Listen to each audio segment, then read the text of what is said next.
Bonjour tout le monde, bienvenue à ce nouvel épisode du podcast L'État financier, donc encore aujourd'hui en compagnie de mon collègue Gabriel. Salut tout le monde, salut JP. Et on vous fait un nouvel épisode, le 22e d'ailleurs, si je poursuis la chronologie déjà là, au niveau des épisodes, avec un petit retour là, on a fait quelques petits épisodes sur des contextes un peu plus d'actualité, là, sur des nouvelles qui étaient très récentes. Présentement, on va faire un épisode qu'on a un petit peu moussé là, sur notre sujet de finances des marchés. On vous dit le thème dans quelques secondes, mais juste avant, Gab, je vais te laisser faire le disclaimer classique là, pour amorcer l'épisode. On dirait, encore une fois, je le dis parfois dans certains épisodes, mais on devrait l'enregistrer et juste l'insérer, là, étant donné que c'est à peu près la même chose, mais je vais t'inviter à l'amorcer. Non, mais c'est sûr que ça dépend aussi du contexte aussi de l'épisode, puis c'est pour ça que moi je préfère le rappeler toujours de vive voix, là, évidemment.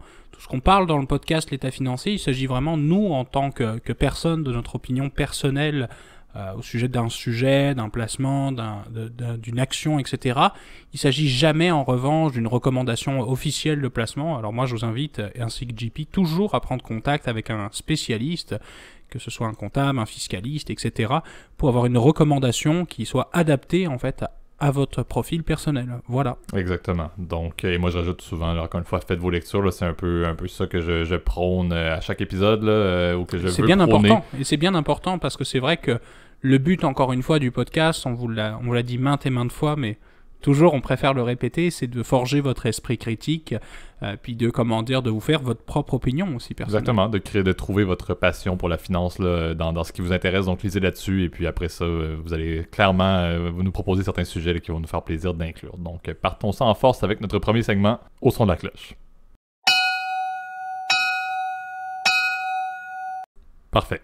Donc le sujet de cette semaine est un peu lié au fait d'une fête très importante qui arrive vers la fin de semaine prochaine aux États-Unis.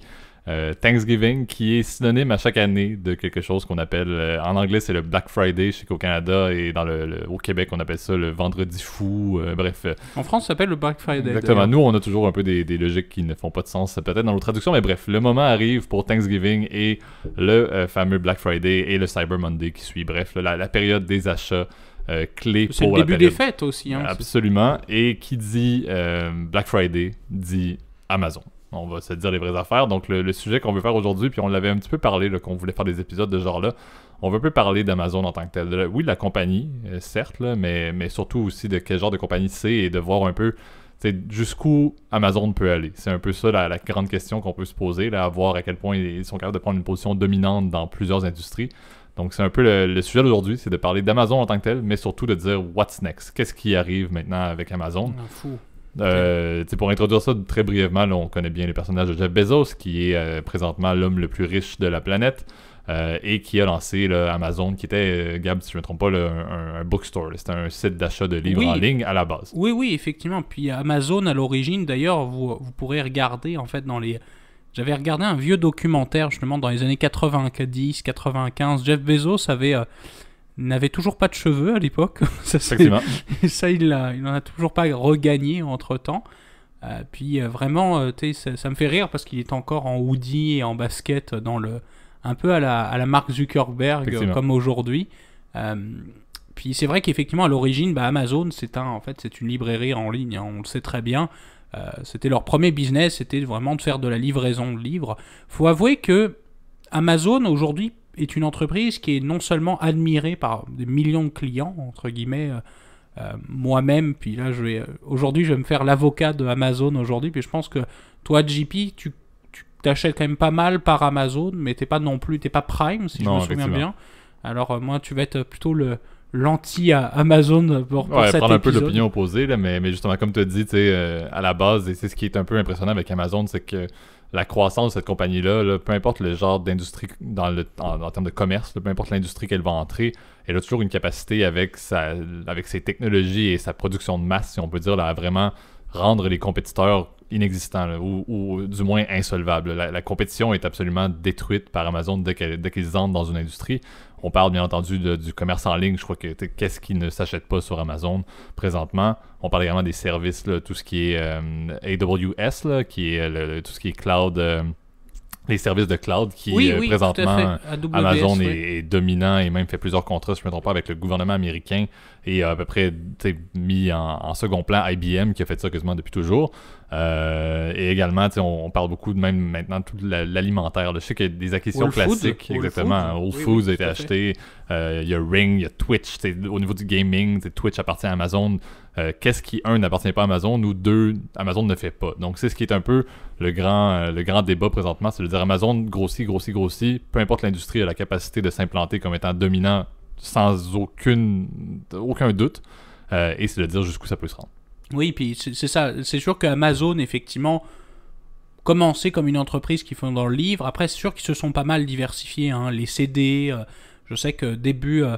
ça, c'est très drôle. Là, mon père était un des premiers clients à l'époque là, de Amazon. On trouvait ça révolutionnaire à l'époque. Là, même en 2005-2006, on se disait, mon Dieu, c'est tellement pratique de se faire livrer des bouquins, des CD, des jeux vidéo. Moi, je me souviens, je me faisais livrer les Pro Evolution Soccer à la maison par Amazon, etc. Ça marchait bien en fait. Et je pense que Amazon a été un des premiers sites de e-commerce qui vraiment fonctionne de A à Z. Et c'est vrai qu'il y a eu beaucoup de compétiteurs qui ont eu beaucoup de difficultés aussi à avoir la même chaîne logistique. Alors c'est vrai que je pense que la première clé du succès d'Amazon, c'est déjà la maîtrise entre guillemets du processus d'achat. Le site est épuré, il est simple à utiliser. Ça accepte tous les moyens de paiement. Vous pouvez tout trouver sur Amazon. C'est un peu... Exactement. Et puis c'est disponible en tout temps. Quand est-ce qu'on a entendu dire le site d'Amazon présentement ne fonctionne pas? J'ai jamais entendu ça, je crois, dans l'histoire d'Amazon. Donc c'est quelque chose que peu importe l'heure de la journée, peu importe le pays où vous êtes, techniquement, vous pouvez aller sur Amazon puis vous commander n'importe quoi. Là, je sais qu'en temps de pandémie, le monde achetait leur papier toilette directement sur Amazon pour être livré à la porte. Là. Oui, et puis les commerçants aussi malheureusement ont eu plus de difficultés, on entend, et c'est pour ça que aussi Amazon est critiqué aujourd'hui, c'est que c'est une entreprise qui performe tellement bien qu'elle dévore les parts de marché. Après, il faut se dire aussi dans une certaine perspective, c'est parce que justement, il y a toujours un marché derrière une réussite d'entreprise, ça veut dire qu'il y a des consommateurs qui sont prêts à acheter ça. Moi, je pense que là où ils ont fait beaucoup d'efforts aussi par la suite, c'est la chaîne logistique. Au début, je me souviens, les premières années, ça prenait 3-4 jours à recevoir une commande. Là, moi, aujourd'hui, quand je commande avec Thomas, par exemple, que je sais qu'il est un gros utilisateur là, d'Amazon Prime, le lendemain, moi, je reçois mes articles, puis ça peut être de tout. Là. J'ai commandé mes lames de rasoir l'autre jour, j'ai commandé pas du papier toilette, peut-être pas non plus, mais bientôt, il y a l'épicerie. Je sais que tous les produits secs, ils ont encore du mal... En tout cas, au Canada, ici, avec tout ce qui est produits frais pour le moment. Absolument. Mais aux États-Unis, c'est intégré à leur chaîne logistique. Les médicaments vont être bientôt sur Amazon. Ils ont signé un partenariat, je pense, c'était avec CVS, qui est une chaîne de pharmacie aux États-Unis. Donc, c'est un processus énorme. Et tu peux te dire qu'Amazon, entre guillemets, est un géant aussi de la logistique, comme les FedEx, UPS, etc. Exactement. Ils sont vraiment intégrés à ça. Et puis des commerces qui sont un peu comme Amazon, encore une fois, ça vient faire un peu une agglomération du commerce. On peut parler un petit peu du contexte entre le commerce électronique et le commerce physique, si on peut dire. Là. Ce qui se passe avec Amazon, et selon moi, ça va être amplifié, puis c'est sûr que vous allez pouvoir lire là-dessus dans les prochains mois, avec la pandémie qu'on vit présentement, avec la période des fêtes qui se produit présentement, tout ce qui est cadeau, tout ce qui est, peu importe ce qu'on veut donner à des proches, des amis, peu importe, est-ce qu'on va vraiment vouloir aller l'acheter en commerce directement, en présentiel? Je crois que ça va être principalement en ligne, et c'était déjà une tendance assez notoire dans les dernières années où on voyait que le commerce en ligne, dans la période des fêtes, qui est la principale période selon moi d'achat et de biens là, ou de services, techniquement, on se ramasse avec beaucoup de commerces qui vont devoir faire concurrence cette année de manière encore plus déloyale avec Amazon, qui est un commerce en ligne à 100%. Et est-ce qu'on peut se dire les vraies affaires que les commerces physiques présentement sont ceux qui sont les plus souffrants dans l'ensemble de l'économie mondiale, selon moi, avec leurs dépenses, avec leurs baux signés, etc. Ils n'ont pas nécessairement besoin d'avoir Amazon présentement qui leur prend les parts de marché, et encore plus cette année où tout le monde va être très content de faire ça de leur laptop un dimanche soir tranquillement à faire l'ensemble de leurs commandes qui va être livrée le lendemain parce que c'est Amazon. Donc c'est un peu ça le grand débat, c'est de dire oui, Amazon, jusqu'où ça peut aller, mais cette année c'est particulièrement critique d'en parler parce que la concurrence qu'il va y avoir va être encore plus imposante, les chiffres qui vont sortir vont être encore plus imposants également, et l'impact cette année sur les commerces physiques va être encore plus notoire parce que ça va déjà pas très bien au niveau de l'économie. Oui, puis il faut se dire aussi que la question aussi qui va se poser dans les prochains mois, etc., c'est quelle est la place d'Amazon aussi dans dans l'économie, c'est que fondamentalement, c'est en train de devenir progressivement une espèce de monopole. Bon, on n'y est pas encore là, mais par exemple, depuis 2015, moi je sais que, en tout cas, Amazon, en termes de capitalisation boursière, a dépassé Walmart, qui est pour le coup la plus grande entreprise au monde en termes d'employés aussi, sachez-le. Et dites-vous que ça, c'est en train de rattraper Walmart au niveau du nombre de préparateurs de commandes, etc. Seulement son deuxième, je pense, en termes de nombre d'employés derrière Walmart, je crois, maintenant déjà. Et c'est hallucinant. Et dites-vous aussi que ce qui fait peur aussi avec Amazon, c'est qu'il a aussi tout un écosystème. On t'a parlé, JP, très bien, je trouve, de AWS, qui est vraiment, je trouve, le bijou aussi de technologie d'Amazon. Absolument. Puisqu'ils peuvent vendre du data de manière énorme, beaucoup plus que Google, hein, d'ailleurs. Absolument. C'est ça qui est assez fou. Puis tu l'as bien mentionné, Twitch, Whole Foods, Ring dans une certaine perspective. Alexa, ça c'est vraiment un truc important avec les fameux Echo, là, qui sont un peu l'équivalent Amazon de Google Home ou de Siri, enfin bref, les assistants vocaux, j'avais plus le terme. C'est tout un écosystème où Amazon veut intégrer la maison, votre maison et vos besoins de tous les jours, tout le temps.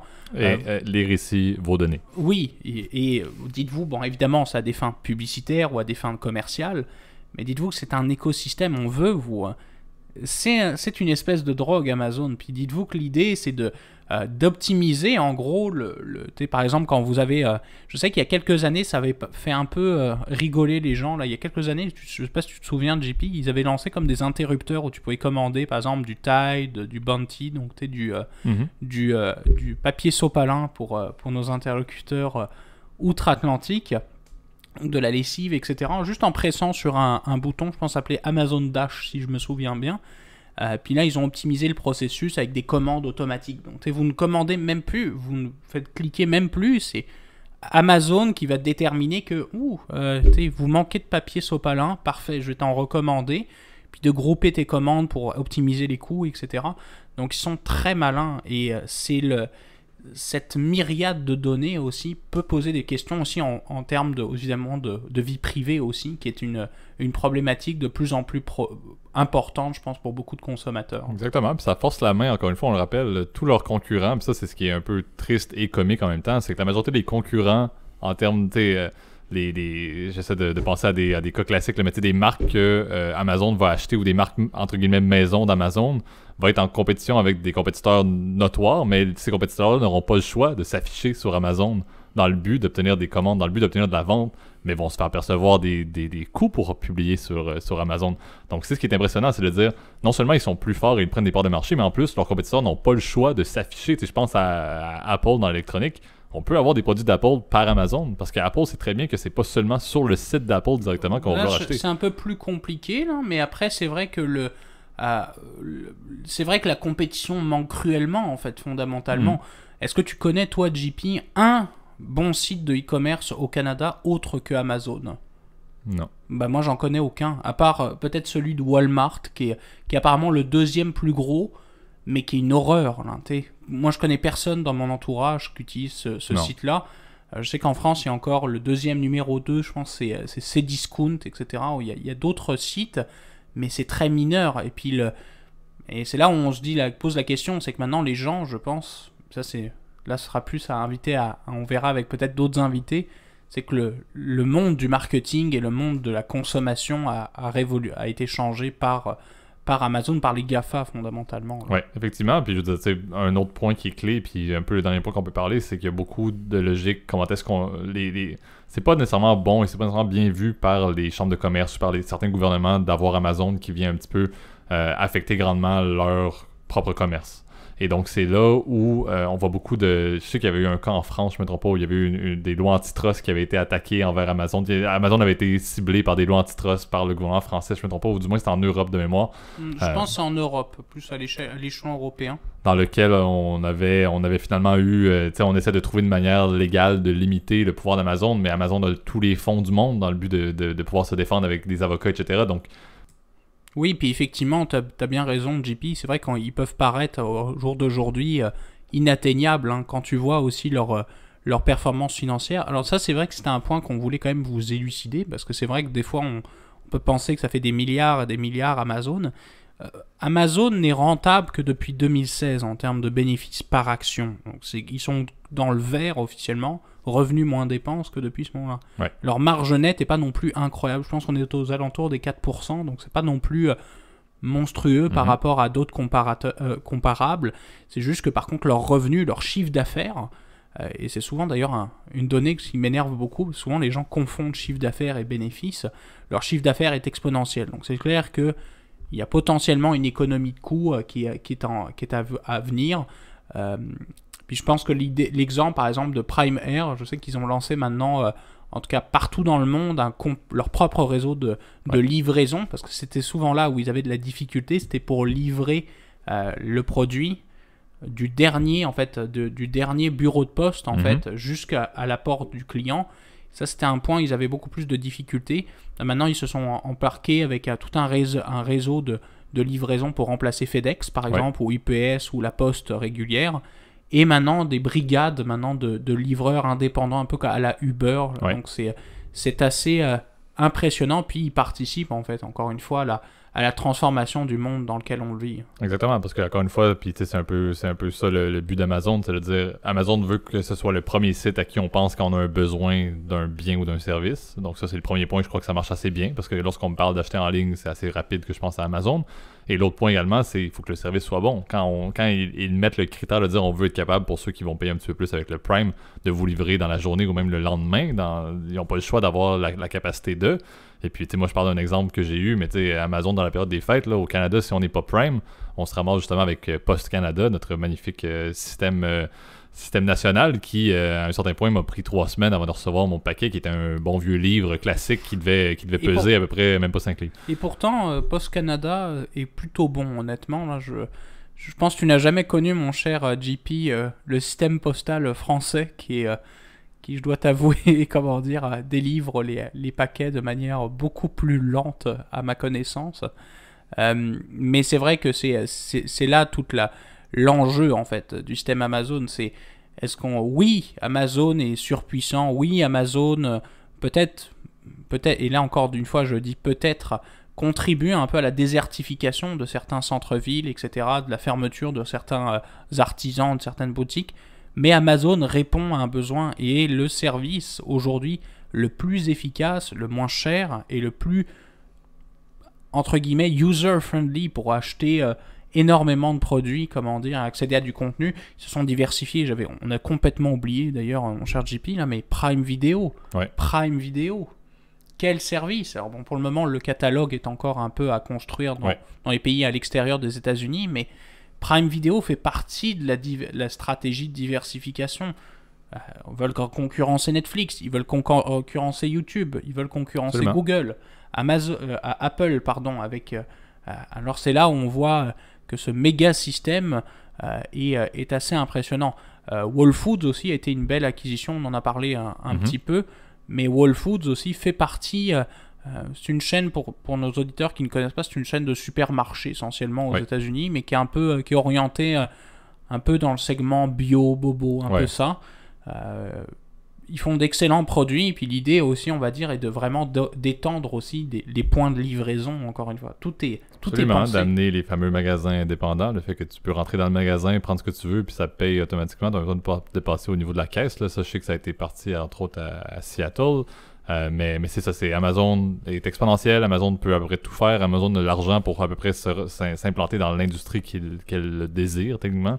Et encore une fois aussi, on s'en souvient, avec la création d'emplois, même si ça, on ne va pas embarquer sur la qualité des jobs et sur la manière dont les employés sont traités, ça c'est un autre sujet, mais il y a beaucoup de subventions. Amazon est très subventionné. Je me souviens du cas où ils voulaient faire un nouveau siège social, puis qu'il y avait quelque chose comme je sais plus combien de villes à travers le monde qui avaient fait qui s'étaient mis à genoux pour que Amazon vienne implanter leur... On a tenté, je pense, à Montréal. Absolument, ça n'a pas marché. Étonnamment. Mais bon, c'est tout ça pour dire que les subventions, c'était où est-ce que vous allez donner les meilleurs congés de taxes, et puis 25 ans, parfait. Donc quoi de mieux que de faire plein de cash, mais de pas avoir de redevances. Donc c'est ce qui est impressionnant. Amazon, ils sont vraiment bien positionnés, mais c'est important de suivre qu'est-ce qui se passe avec cette compagnie-là, et surtout de voir dans quelle mesure ça va pouvoir être légiféré pour éviter justement des grands conglomérats et des grands, entre guillemets, monopoles sous une seule et même compagnie qui pourrait dominer la place commerciale mondiale. je pense que ça conclut notre première section. Donc, passons maintenant à la deuxième, dans vos poches. Parfait. Donc, cette semaine, un sujet un peu particulier là, qu'on va surtout filtrer vers le domaine personnel. Là, je sais qu'on a parlé un petit peu de commercial dans les dernières semaines, là, entre autres comment se démarrer une entreprise. Donc, le sujet qu'on veut parler cette semaine, je vais te laisser, Gab, en fait, l'introduire et parler un petit peu de pourquoi est-ce que ça a son importance, si on peut dire. Là. Ben, c'est un peu triste, hein, c'est sûr, comme sujet, mais je trouve que c'est un sujet qui a toute sa pertinence dans une période économique, on va dire, un peu plus compliquée, une période, entre guillemets, où vos finances sont souvent, ou la finance de beaucoup de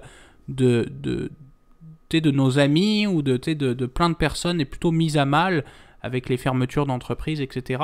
C'était la question de la faillite. Alors, tu as bien mentionné, JP, c'est sûr que aujourd'hui on va l'aborder plus dans un cadre, entre guillemets, à titre personnel, mais c'est sûr que la faillite peut concerner les entreprises. C'est juste que c'est un peu plus complexe. Puis là, je voulais peut-être en faire une section à part, étant donné que c'est encore une fois un peu plus Exactement. complexe. Mais très d'actualité. Encore une fois, on parlait d'Amazon juste un peu avant, là, mais c'est un des vecteurs qui affecte le commercial, mais qu'on ne parlera pas aujourd'hui. Voilà. Donc, faire faillite. Alors bon, la faillite, comme vous le savez, c'est sûr que c'est un processus dans lequel, en gros, vous déclarez insolvable. C'est-à-dire, vous dites, effectivement, moi, je ne vais pas être capable de payer mes dettes. Alors, les dettes, ça peut être plusieurs choses. Ça peut être votre découvert de compte, ça peut être votre carte de crédit, vos prêts, personnels, votre prêt auto, votre prêt habitation, et vos prêts, autres, genre, par exemple, les prêts étudiants. Alors, c'est sûr que c'est un processus qui va dépendre de chaque pays, chaque juridiction, et je trouve qu'il y a particulièrement son importance parce que c'est pas non plus... C'est une très mauvaise vision, là, honnêtement, on va pas se le cacher. Les gens ont souvent honte de faire faillite, hein, ça doit pas être évident, évidemment, là. Mais je trouve que c'est quelque chose, entre guillemets, qui est parfois un outil, une deuxième chance qui peut être parfois offerte et qui peut être tout à fait pertinente. Exactement, c'est particulier à dire, puis je suis un peu d'accord avec toi là-dessus de dire la faillite a encore une fois un peu une vision un peu taboue dans la société, mais en tant que tel, à un certain point, il n'y a pas vraiment d'autres options et c'est presque vu comme une opportunité de mon point de vue pour les personnes qui en sont rendues là. Parce que autre que ça, il n'y a pas vraiment d'autres solutions. Il n'y a pas de manière de s'en sortir une fois qu'on a des dettes qui nous impliquent des paiements qui dépassent nos entrées de fonds, nos entrées de cash mensuelles. Ça ne fonctionne pas. Donc moi, je vois un peu la faillite va être vue de manière un peu particulière, mais quand c'est bien présenté et quand c'est bien accompagné, ça j'en parlerai un petit peu plus tard, c'est sûr que ça peut être vu comme étant une opportunité. Comme tu as dit, Gab, une deuxième chance un peu de se repartir et c'est autorisé. On s'entend, le domaine du crédit et le dossier de crédit ou le nom d'un individu au crédit en Amérique du Nord est tellement imposant, est tellement important, mais encore une fois, c'est un peu comme un mur de briques. Là, on le bâtit au fur et à mesure. Si on commence mal, c'est triste à dire, mais ça va être très long avant de pouvoir le rattraper. Et surtout, si on le commence mal, mais qu'en plus de ça, on abuse, on utilise vraiment beaucoup d'endettement, soit par des mauvais conseils ou soit par une tangente naturelle, si on peut dire, là, de vouloir vivre à crédit avec des cartes de crédit, etc. Mais c'est quelque chose qui cause problème, mais que moi je vois plus c'est ça, comme une opportunité, plus que comme un problème ou un... Oui, puis tu penses, JP, alors justement, ça pourrait être une bonne question. Toi, que penses-tu sont les principales causes de faillite, en fait de causes au départ évidemment, de faillite de personnes?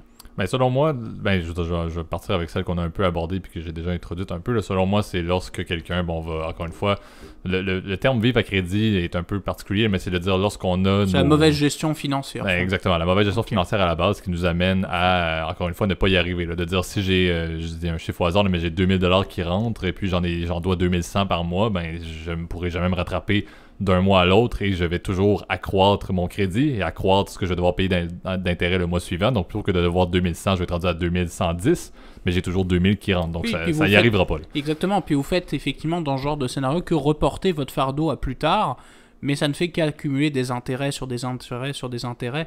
J'ai déjà vu ce genre de scénario, vous le savez, ici en Amérique du Nord, il est très facile et très recommandé aussi d'obtenir du crédit par rapport, par exemple, avec des fameuses cartes de crédit qui sont qui est comme un espèce de prêt en fait. C'est un espèce d'ouverture de crédit dans lequel vous pouvez faire des dépenses et mettre sur votre carte et la rembourser à la fin du mois. Sauf que si vous ne la remboursez pas au complet, il y a des intérêts qui sont aux alentours des 20% par année. Exact. Donc c'est évidemment... Tout le monde dit il faut toujours payer sa carte de prêt, sauf qu'il y a des gens qui ne le font pas. Et le problème c'est qu'ils disent non, je le reporterai à un autre mois.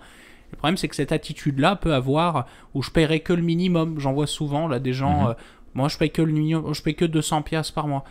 c'est une erreur. C'est que finalement, en fait, vous n'allez faire que à payer des intérêts et reporter à plus tard le problème. D'ailleurs, vous remarquerez, et ça je trouve que c'est un truc qu'on a par exemple au Québec, je ne sais pas si tu avais remarqué ça déjà, JP, sur ton relevé de carte de crédit, il y a marqué le nombre d'années que tu vas devoir rembourser, tu me payes uniquement le minimum. L'autre fois, j'ai été surpris, par exemple, j'avais un solde, je pense, sur ma carte d'à peu près $800. C'est pas grand-chose, on va pas se le cacher, là, c'est mes dépenses courantes. Absolument. Mais le système m'a calculé que ça me prendrait 7 ans à payer si je ne paye que le minimum, c'est-à-dire le $50 par mois. Donc en fait, finalement, c'est horrible, c'est une situation horrible. Donc ça, je dirais, c'est effectivement la première, donc on en a déjà parlé dans les épisodes précédents, mais la gestion budgétaire, évidemment, c'est la clé, hein, c'est sûr, faites-vous un budget, Excel, etc. On en avait déjà fait un épisode spécial dessus. Absolument. C'est vraiment la clé. Et le but étant d'être quand même relativement équilibré, voire même en excédent pour pouvoir épargner aussi par la suite. C'est le plus important. Deuxième cause, JP, roulement de tambour, saurais-tu me dire c'est quoi la deuxième cause? La surconsommation. Alors la surconsommation, oui, c'est peut-être... effectivement. La surconsommation, c'est similaire à la mauvaise gestion financière, mais c'est le fait, encore une fois, de prendre sans arrêt du crédit inutilement. Genre le fait, par exemple, on en avait parlé des gens qui prenaient des leasings tous les ans de Mercedes, alors qu'ils n'ont évidemment pas les moyens financiers. C'est un peu de la surconsommation. Le fait de prendre les fameux 0%, les lignes de crédit, etc., 0%, mais au final, ou payer en 12 fois, ou payer dans 12 mois, etc. Exactement, c'est un peu la tendance d'un individu de dire, comme on l'a dit en Amérique du Nord, c'est assez facile d'avoir du crédit, mais c'est de dire, je vais profiter du fait que c'est facile pour moi d'avoir du crédit, non pas seulement pour lui avoir accès à ce crédit-là, mais aussi pour l'utiliser, alors que dans la réalité, l'utilité du crédit pour lui serait nulle. Il n'y a pas besoin de dépenser. Mais ces personnes-là vont aller chercher tout ce qu'ils peuvent avoir en termes de crédit et en plus de ça, vont le consommer dans des biens, des services qui ne sont encore une fois pas vraiment utiles dans leur journalier. Donc c'est moins effectivement axé sur la gestion financière que sur la tangente d'un individu à dire je suis prêt à consommer n'importe quoi même si j'en ai vraiment pas besoin. On pense beaucoup à des personnes qui vont être très matérielles. Tu l'as dit, qui sont très axés sur les bijoux. Là, ils vont s'acheter une petite Rolex à crédit, ça coûte 35 000 $. Ça se met bien sur une petite marge de crédit. Et j'ai déjà vu ça, mon cher JP. J'en doute aucunement. J'ai déjà vu ça. Moi, j'avais vu des financements pour une bague de mariage. Finalement, d'ailleurs, ça s'est fini en divorce. C'est ça qui est assez ironique. Mais le financement, lui, est resté. Le financement est resté. Il a été partagé entre les deux, en plus. Parce qu'étant donné qu'ils sont mariés, vous le savez, c'est partagé entre les deux. Troisième troisième cause, je te dirais, c'est le chômage aussi. Puis je pense la perte d'un emploi, malheureusement un événement familial ou un événement professionnel qui fait que malheureusement le château de cartes s'écroule. Ouais. C'est l'idée derrière ça est quand même entre guillemets encore une fois de vous faire on parle sans arrêt du fameux fonds de secours, mais il prend toute sa pertinence dans ce genre de choses. Vous vivez de paye à paye. Puis finalement, là malheureusement, il y a un moment où l'argent rentre plus, le robinet coule plus. Bon, bah voilà, et ça s'accumule très rapidement. C'est pas nécessairement des personnes qui vont avoir des montants d'endettement qui vont être élevés. Les paiements mensuels d'une personne, par exemple, ça coûte 200 $ par mois au niveau de sa dette. Là. Il doit payer 200 $ par mois au moins, mais justement, perd ses revenus, ça tombe à zéro. Il n'était pas surendetté nécessairement avec son 200 $ par mois, mais par contre, là, il n'y a plus aucune capacité de le rembourser à cause de son salaire. Et c'est quelque chose qui, encore une fois, ça, on en a déjà parlé, là, c'est quelque chose qui était d'actualité avant que les gouvernements mettent en place des packages là, de supports sociaux qui, bon, dans certains pays sont à améliorer, dans certains pays se portent très bien. Là, on sait qu'au Canada, on dépense beaucoup pour le fait d'essayer de maintenir, malgré la pandémie, un niveau de vie qui est adéquat pour tous. Je l'ai vu sur mes impôts. Là. Exactement. Comme je disais, on ne jugera pas d'autres pays qui en font peut-être un peu moins, mais c'est de dire, c'est quelque chose qui était quand même très d'actualité au tout début de la pandémie. Dans certains pays, c'est toujours le cas, justement, d'avoir des personnes qui vont malheureusement tomber au chômage à cause d'un contexte pandémique et économique qui est notoire dans l'histoire de l'humanité, si on peut dire. Mais c'est effectivement quelque chose qui arrive fréquemment là, pour expliquer un contexte de faillite et encore une fois qui n'est pas à l'abri de personne, si on peut dire, parce que c'est pas nécessairement des personnes qui étaient surendettées à la base là, qui tombent dans ce contexte. Oui, des fois ça peut être, et puis c'est vraiment plein de personnes qui peuvent tomber en faillite. Ça peut être effectivement des gens qui cumulent tous ces facteurs qu'on a dit précédemment, mais on serait surpris de voir aussi qu'il y a des gens tout à fait clean, entre guillemets, monsieur et madame tout le monde, des fois qui font faillite. Et c'est vrai que j'ai un cas particulièrement marquant, là, moi, qui m'avait marqué, entre guillemets, dans mon bureau, où justement, c'était plutôt moi qui avais indiqué à mon client à l'époque. Évidemment, on ne citera pas de nom, là, vous comprendrez évidemment par confidentialité, puis je pense qu'il ne se reconnaîtra pas. J'avais eu un jeune homme, entre guillemets, dans mon bureau, un jeune diplômé, là, il avait à peu près une trentaine d'années. Il avait quand même un beau background, entre guillemets, mais dans un domaine d'emploi, entre guillemets, un peu plus difficile à trouver un emploi. Quelque chose où tu peux pas trouver ça en 6 mois, là. Ça peut prendre plusieurs années, entre guillemets, d'avoir un poste solide. Et je sais que justement, il commençait à accumuler les prêts étudiants, les prêts privés, les prêts garantis par le gouvernement pour les études. Puis il arrivait à un montant d'à peu près 60 000 $.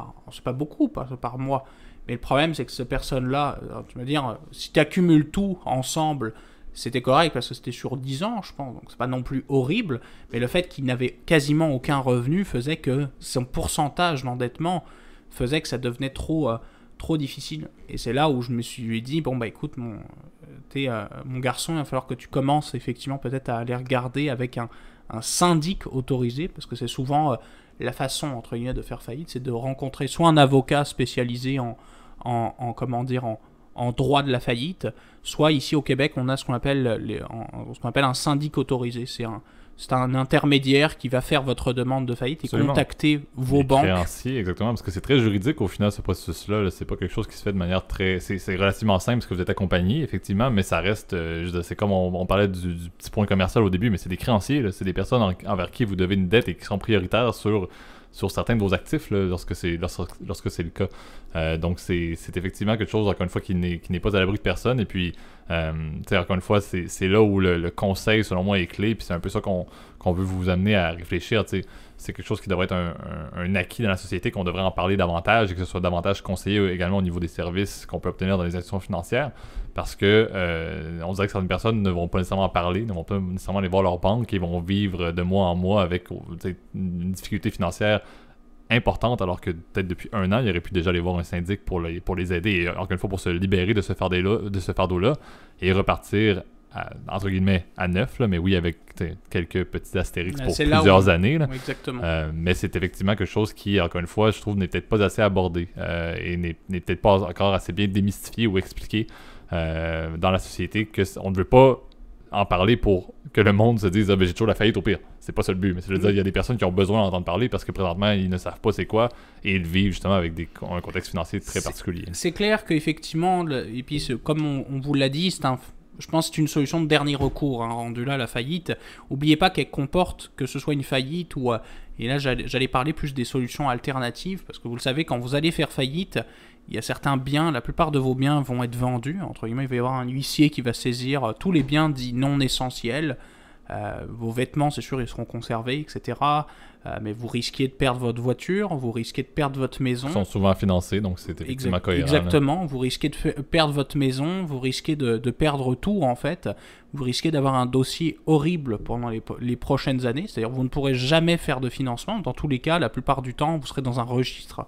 Je sais que nous, ici, au Québec, on a le fameux dossier de crédit qui dit que pendant 7 ans, ça va être marqué dans votre dossier que vous avez fait faillite. Exactement. Donc, vous avez le droit d'obtenir une carte de crédit de base juste pour essayer de rebâtir progressivement. Je crois qu'il y a une espèce de carte avec, je ne sais plus du montant, là, mais il y a une manière d'avoir quand même accès à une base parce que c'est sûr qu'il faut rebâtir. Là. Oui, mais c'est ça, c'est que seulement souvent c'est du crédit entre guillemets qui est garanti. C'est-à-dire que vous devez vous prêter vous empruntez ce que vous avez déjà déposé à la banque. Ou souvent ce sont des cartes prépayées. Enfin, vous pouvez pas avoir. La plupart d'ailleurs des banques refuseront de vous ouvrir un nouveau compte bancaire parce que vous êtes souvent cible à beaucoup plus de risques, genre des chèques sans provision, etc. Ils n'aiment pas trop ça.